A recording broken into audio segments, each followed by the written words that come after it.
ఆత్మకి ప్రేతాత్మకి యుద్ధం, అది ఈ ఊరే చూడడానికి సిద్ధం.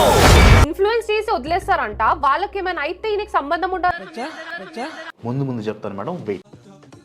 తీస్తా, నాలో ఉన్న క్రియేటివిటీ మొత్తం బయటికి తీస్తా, నా తడాకా చూపిస్తా. ఏంటి బ్రో, నేను ప్రమోట్ చేయకపోతే ఏంటి? ఎక్కడ పడితే అక్కడ బెట్టింగ్ యాప్స్ ప్రమోషన్స్ ఉన్నాయి. ఏమన్నారు? ఎక్కడ పడితే అక్కడ బెట్టింగ్ యాప్స్ ప్రమోషన్స్ ఉన్నాయి. సార్ చెప్పే నీతి వాక్యాలు కూడా మొత్తం ఇట్లానే ఉంటాయి. నా తప్పు ఉన్నప్పుడు అన్ని మూసుకొని కూర్చోవాలి. లేదు నీ గట్స్ ఉంటే చేసిన తప్పుకి ఓన్ చేసుకొని సారీ అనే.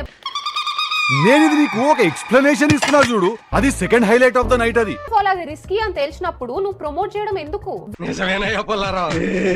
డేంజరస్ డ్రగ్స్ ని కూడా ప్రమోట్ చేయండి. దీనికి మీరు ఏమంటారు సార్? సార్ కి యూట్యూబ్ నుంచి వచ్చే రెవెన్యూ సరిపోవట్లేదు కాబట్టి బెట్టింగ్ యాప్స్ ని ప్రమోట్ చేస్తున్నా అని చెప్పి సంపాదించుకోవాలి అంటున్నారు. ఒక్కసారి అడిక్షన్ స్టార్ట్ అయితే బయటికి రాగలుగుతారా? వాడితో పాటు వాడి మొత్తం ఫ్యామిలీ ఇంపాక్ట్ అయితే. ఆడికి దోలకి కుర్చీ ఎక్కితే నీకు దోలు తిరిగిపోతుంది, అది నీకు ఓకేనా? ఈ ఒక్క మగాడి వారసలై ఉండి ఆడదొంగల చేతిలో దెబ్బతింటారా? ఈ రోజు వస్తుందన్నే కళ్ళ కూడా అనుకో. సార్ మాట్లాడిన పాయింట్ ఒక్కటే, బెట్టింగ్ యాప్స్ ని ప్రమోట్ చేయడం తప్పు కాదు. అదేంటి పంతులు గారు, ఆ సంపాదన తప్పు అంటారేంటి? ఎట్లరా మీరు ఇంత లో ఐక్యూ అయితే రారా మీతోటి? ఒకవేళ ఎవరైనా ఇలా అడ్రస్ చేసి మాట్లాడితే వాళ్ళు పత్తి గింజలు. మరి నేను పిచ్చిదాన్ని అయి ఉండి ఆ వీడియో చేసినాను. ప్యారీ సమాజ్ గయి పార్టీలో అస్సలు మజా ఇప్పుడు. ఈ రోజు నుంచి నేను బెట్టింగ్ యాప్స్ ప్రమోట్ చేయడం ఆపేస్తాను.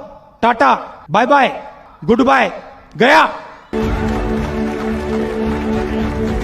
నాకు ఇవాళ చాలా హ్యాపీగా ఉంది. అల్లుడు, ఇది హ్యాపీగా ఫీల్ అవ్వాల్సిన విషయం కాదు, ప్రతీకారం తీర్చుకోవాల్సిన విషయం. మేడం పబ్జి ప్లేయర్ కదా,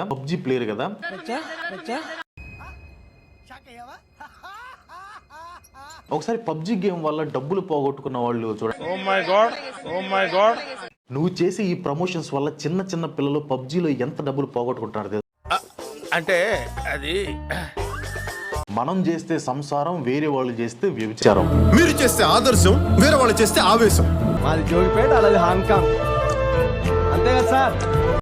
చేసేవాన్ని దేవుని పూజలు, దూరేవానికి గబ్బు గుడిసె. సరిపోయారు ఇద్దరును. సాగుతుంది మీకు అలాగా. ఇదంతా నీ ట్రైనింగే కదరా? నాకు ఆయనకి అసలు సంబంధం